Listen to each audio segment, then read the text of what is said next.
On the evening of July 31st, 2025, inside Florida State Prison, 60-year-old Edward Zacharzewski lay strapped to a gurney as the clock neared 6 o'clock. He had spent nearly 30 years condemned, and now he was about to get the big DP for a crime that had shattered his family and horrified his community back in 1994. In a final statement, Zacharzewski sarcastically thanked Floridians for carrying out his execution in a cold and efficient manner, saying he had no complaints. The story of Edward Zacharzewski, the man who had brutally slain his wife and 2 young children, finally reached its conclusion 31 years after the attacks. Edward Zacharzewski II was, on the surface, an ordinary husband and father before his deadly crime. He was a U.S. Air Force sergeant living with his family in the coastal panhandle town of Mary Esther. Years earlier, he had met Sylvia while stationed overseas in Korea, and the two married and started a family. His wife was 34 years old, and they had 2 children together, Edward Zacharzewski III, nicknamed Kim, age 7, and Anna, age 5. By early 1994, however, the marriage was faltering, and Edward even warned a neighbor that he would rather eliminate his family than let his wife leave him. Sylvia had decided to leave Edward and file for divorce, planning to take the children back to her native South Korea. On the morning of June 9, 1994, Edward discovered his wife's intentions and became enraged.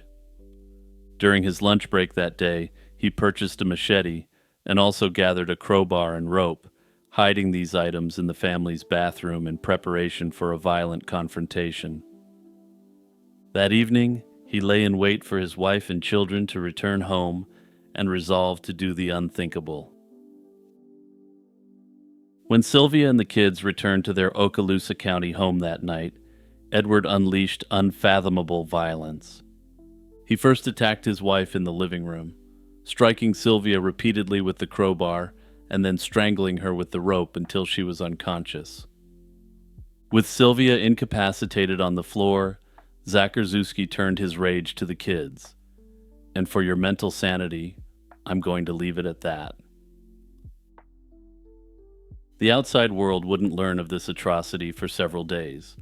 When Zacharzewski failed to report for duty, the authorities performed a welfare check. What they found was a scene of unfathomable horror. They discovered the 3 bodies stacked in a bathtub in the family home. Zacharzewski himself was nowhere to be found, and in the immediate aftermath it wasn't clear if he was even still alive. Little did investigators know that within hours of committing the atrocities, Edward Zacharzewski fled Florida. He drove to Orlando and caught a flight to Hawaii's remote Molokai Island, hoping to disappear far from the crime scene. In Hawaii, he adopted the alias Michael Green and found refuge in a secluded religious commune where he did maintenance work in exchange for shelter. For about 4 months, the fugitive lived quietly under the radar, trying to pretend his old life did not exist. Meanwhile, Florida authorities quickly identified Zacharzewski as the prime suspect and launched a nationwide manhunt. His case received a massive burst of publicity in October 1994 when the television show Unsolved Mysteries featured the Zacharzewski case on air. At the time, Unsolved Mysteries was pulling 10 million viewers an episode in the United States and Canada. This meant that if he was still alive, it was almost certain that someone close to him had seen the episode or knew someone who had. And that ended up turning out to be the case here because Zacharzewski would be nabbed real quick. By chance, the family who had taken him in saw the broadcast and realized that their handyman, Michael, was actually the wanted man they had seen. The very next day, October 15th, 1994, Edward Zacharzewski walked into a police station in Hilo, Hawaii, and surrendered to authorities. After 4 months on the run, the man who had slaughtered his family was in custody. Zakurzewski was extradited back to Florida to face charges related to his heinous crimes. While awaiting trial in jail, he even attempted to escape in August 1995 by trying to cut through a fence with another inmate, but guards foiled the plan. Rather than endure a full jury trial, he ultimately chose to plead guilty in March 1996 to all 3 counts. This spared him a trial on the question of guilt, but a separate hearing was held to determine his punishment. Notably, Florida's system to determine whether the guilty party is condemned is quite unusual compared to other states. In Florida, in 1996, a jury would have to decide whether someone should get the big DP from the state. All 12 jurors must first agree the crime qualifies for it, but only 6 out of 12 need to vote for death to recommend that sentence. If fewer than 7 agree, the person automatically gets life without parole. This system is unusual. Most states require a unanimous jury for the death penalty. Florida's 7-juror rule was the lowest threshold in the country at the time, but more on that in a moment. Another aspect that's unusual about Florida is the limited ability of the judge to intervene. In most states, the judge has the authority to overrule the jury's recommendation. In Florida, the judge can't overrule the jury's decision except to condemn the guilty party, making Florida's approach both rare and controversial in how it handles capital punishment. In the penalty phase, prosecutors emphasized the heinous, cruel nature of the attacks and urged him to be condemned. Zakurzewski's defense, in contrast, pleaded for his life, citing his emotional distress and unstable mental state at the time of the attacks. He even boldly claimed that he chose a machete because he believed it would slay his family quickly and painlessly. This was an assertion starkly refuted by the medical examiner's testimony on the suffering the victims endured. After deliberation, the jury returned a split recommendation. By a 7-5 vote, they recommended condemnation for the slaying of Sylvia and his son, but for Anna, the jury was deadlocked at 6-6. Under Florida law, this later part was treated as a recommendation for life in prison on that specific offense only. The judge ended up overruling the 6-6 deadlock and finding that the Zakurzewski patriarch would be condemned on all 3 charges. Notably, the judge cited the fact that Anna had to witness her brother being slain with a machete and presumably felt extreme terror awaiting what was next. The case then entered a long appellate journey, as every single capital case does these days, even when there's no meaningful question of guilt or innocence. Over the next 2 decades, Zakurzewski's convictions and sentences were reviewed multiple times, but every court upheld the outcome. The Florida Supreme Court affirmed his sentences in 1998, and the U.S. Supreme Court declined to hear his appeal in 1999. Throughout the 2000s, additional state and federal appeals were filed and rejected, leaving the sentences in place. By 2016, after 20 years in the Gray Bar Hotel, Zakurzewski had run out of standard appeals and was essentially awaiting his call to the chopping block.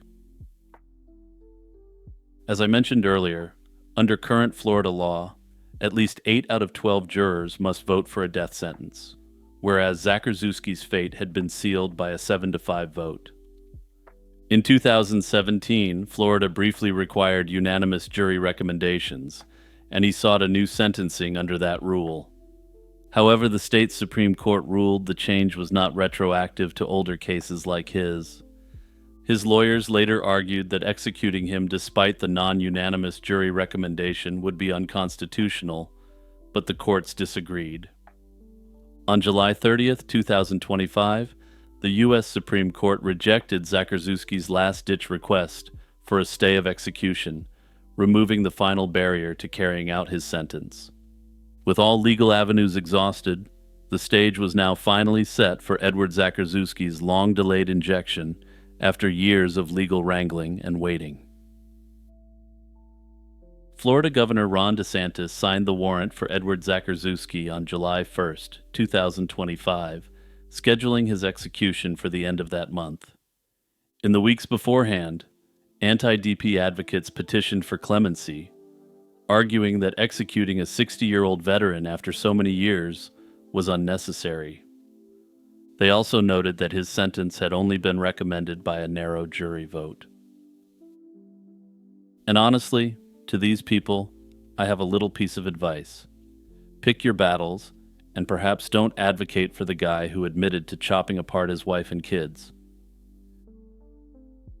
By this point, the 60-year-old Zacharszewski had spent nearly half his life awaiting execution, and now that final reckoning had arrived. Shortly before 6 p.m. that evening, Zacharszewski was escorted into the execution chamber at Florida State Prison and strapped onto the gurney.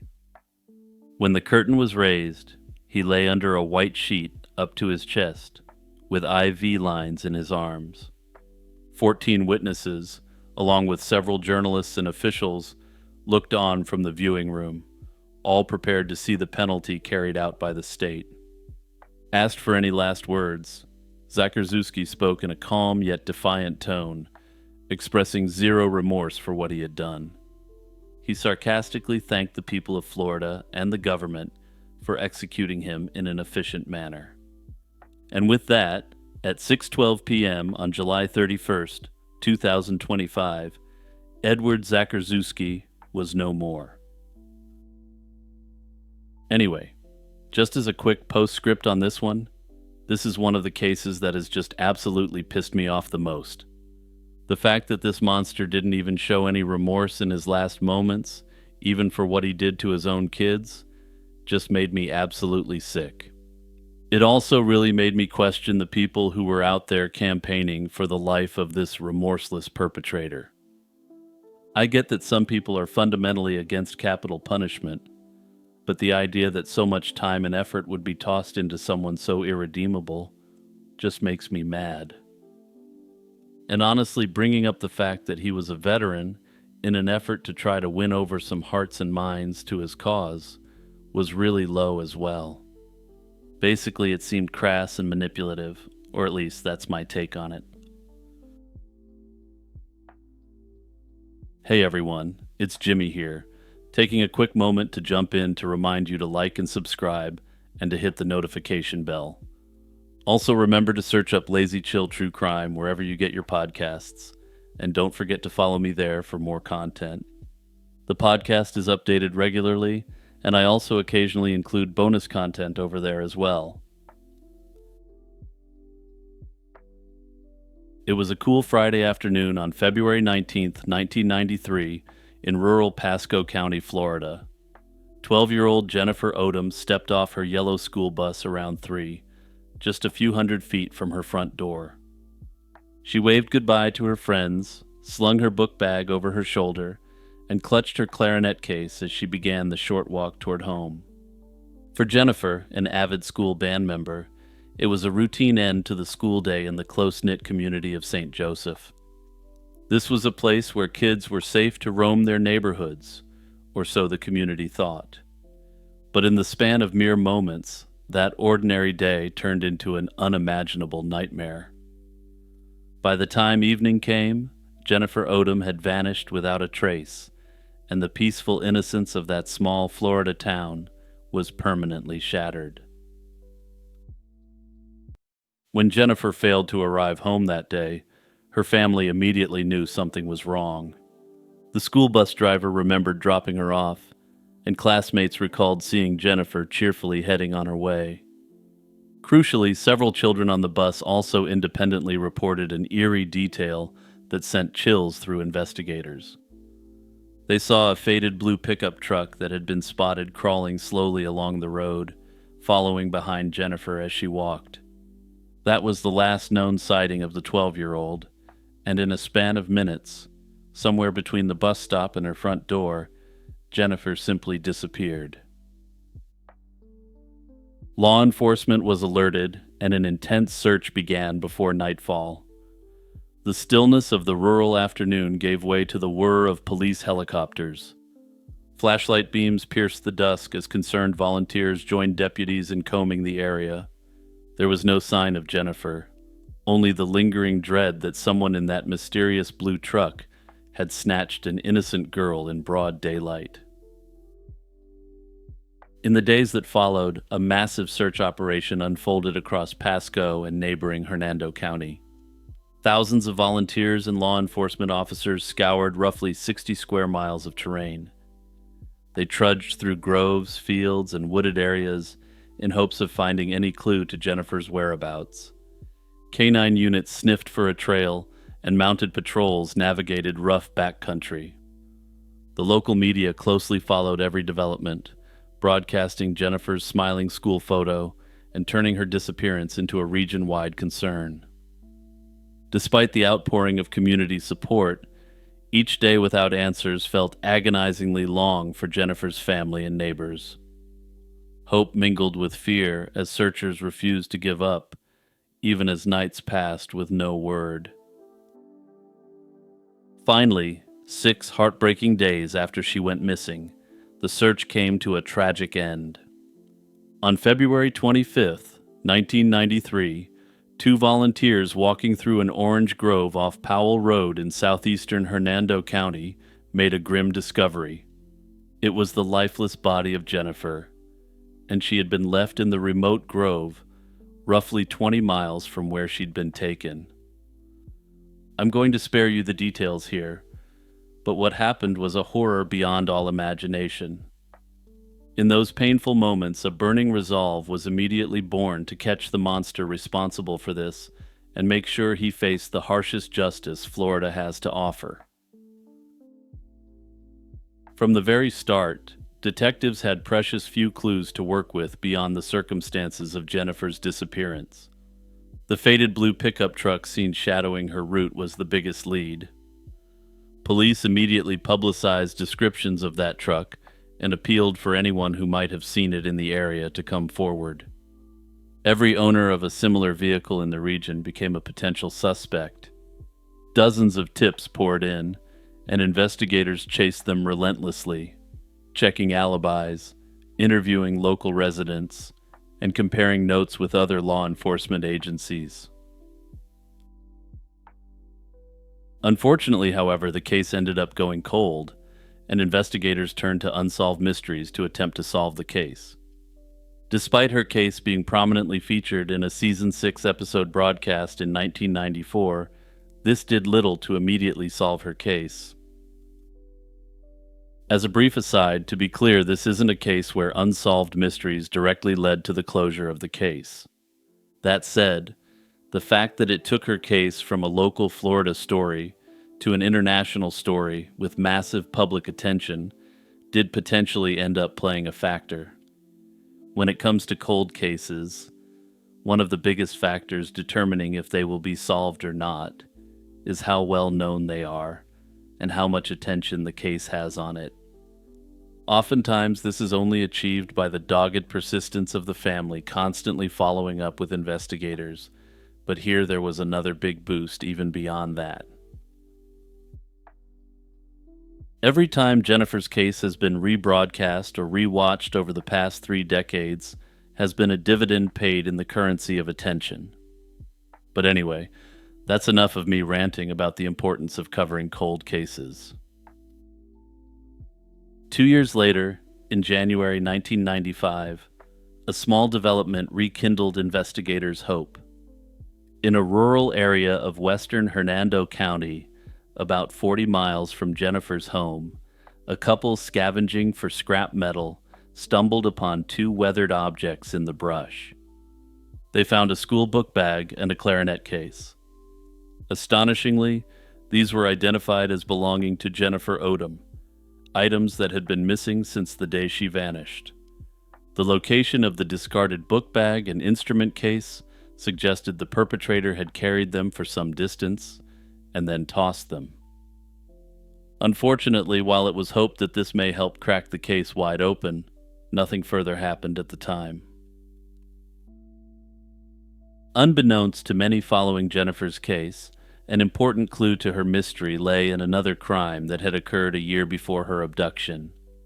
In January 1992, just 13 months prior, a 17-year-old girl in neighboring Pasco County had also been attacked shortly after stepping off a school bus.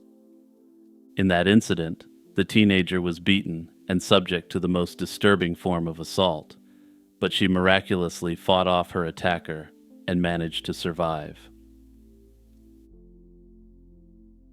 The similarities were chilling. A girl walking home from a bus stop in the same region, attacked in broad daylight.